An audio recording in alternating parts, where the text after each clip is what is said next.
Ang KNN ay hatid sa inyo ng UNICEF.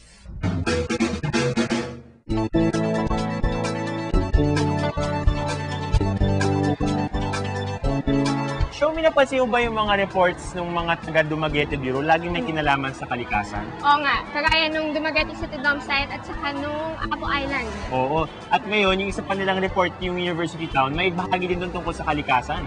Malapit talaga sa puso ng mga taga Dumaguete ang environmental issues. Eto pa ang isa. Hi, I'm Zafar and I decided to produce the Wastewater Challenge story because this is one of the issues here in Dumaguete City with regards to the environment. And I also want to present the government's and the resident side about the project. Yan ang kabataan, may pakialam. Tama, kaya mahalaga talaga na may alam tayo sa nangyayari sa ating kapaligiran at kung ano ang epekto nito sa atin pag magbawalang bahala na lang tayo. Kaya bago mahuli ang lahat, panoorin natin ang ulat ng Dumaguete Bureau tungkol sa wastewater management.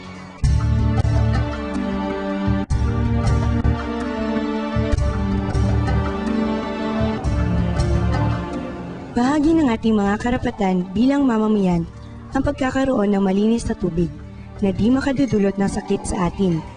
At kadikit ng karapatang ito'y ang ating responsibilidad na pangangalagaan ang mga pinagkukunan ng tubig. Ngunit dahil sa mabilis na paglaki ng populasyon, lumalaki rin ang problema ng polusyon lalo na sa tubig. Ito ngayon ang suliraning hinaharap ng mga opisyal ng gobyerno dito sa Dumaguete.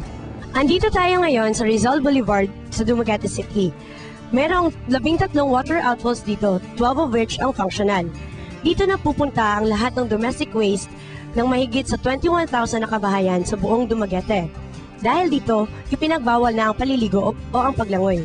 Due to urbanization, we experience a problem of water pollution. And our coastal waters are affected, and we need to improve our ecotourism industry. We have our coastal waters, which we need to restore its water quality to make it swimmable again, so that our tourists will enjoy our pristine, crystal clear water. Kaya naman ipinatupad na ng pamahalaan ang kauna-unahang domestic septic waste management system sa bansa. Noong 1997, sinimula ng City Government's Office ang pagsusuri sa kondisyon ng coastal water sa Dumaguete City. Sa tulong ng Silliman University Marine Laboratory, napag-alamang highly contaminated ang coastal waters ng coliform o E. coli bacteria na nagmumula sa dumi ng tao at hayop. Upang malinis ang wastewater bago ito mapunta sa coastal o boulevard area, magpapatayo ng isang septage management plant sa Kamanhak, Dumaguete City. Para naman sa mga tubig na nanggagaling sa mga ospital, may itatayong multi-chamber wastewater facility. Maging ang mga public markets ay magkakaroon ng on-site wastewater facility at magtatayo rin ng facility sa boulevard area para sa mga commercial establishments. Marami ang umaasang makatutulong ang proyektong ito. The government septage project is a very good project since it can solve, if not solve, lessen the water pollution in our city. I think it will be a very good project because it will not only be us who will be benefited from the project, but most especially the preservation of the ocean.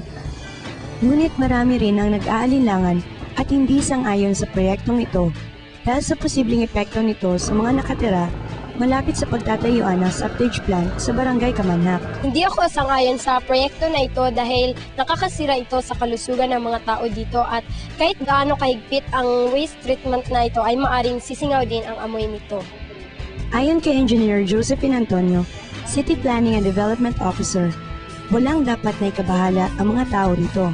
The local government will never do anything that could harm its people or its environment.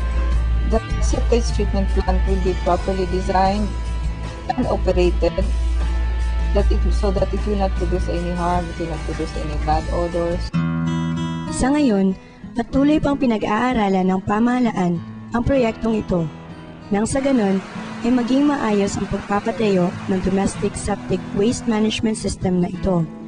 Sana nga ay hindi ito makasama sa mga naninirahan sa paligid ng itatayong facility.